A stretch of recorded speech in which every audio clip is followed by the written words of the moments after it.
In this video, we will analyze the prominence of strong leadership in the ancient world by examining both artifacts and texts that will provide insight to the desired traits of a leader during the period of ancient Greece.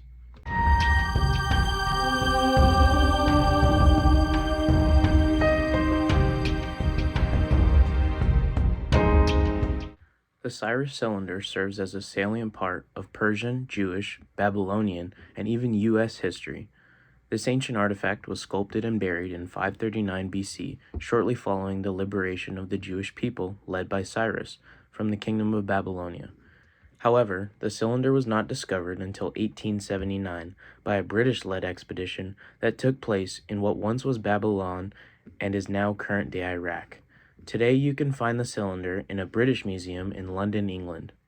A prominent contribution to the uniqueness of the artifact is that it was written for a Babylonian audience.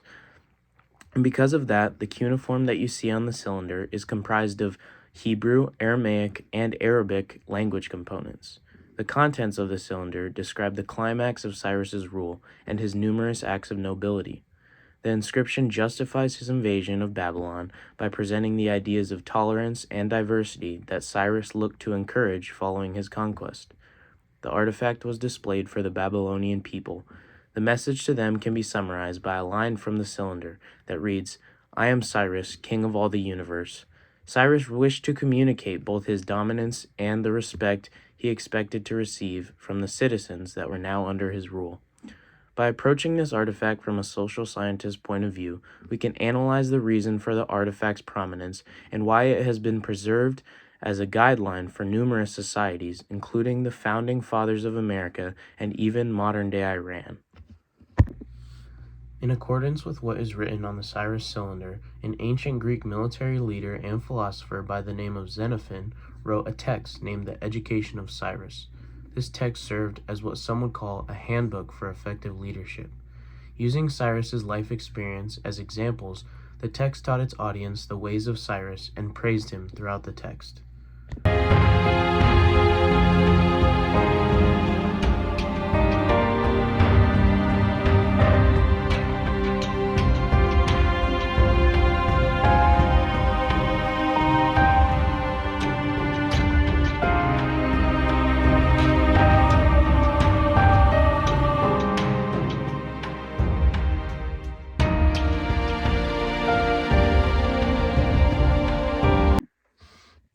The second artifact we will analyze is not so much an artifact as it is a burial site.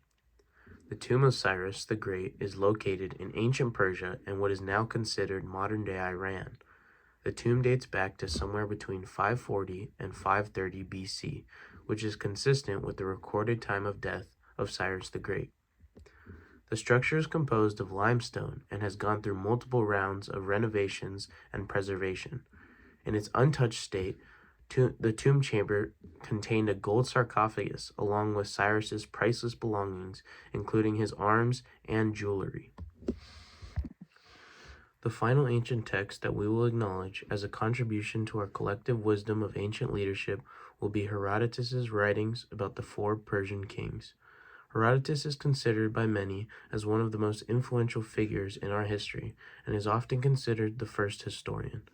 In his texts that discuss the Persian kings, he outlines the differences in personality and leadership style, allowing for an early formulation of what characteristics are to be considered attributes and which are to be seen as liabilities.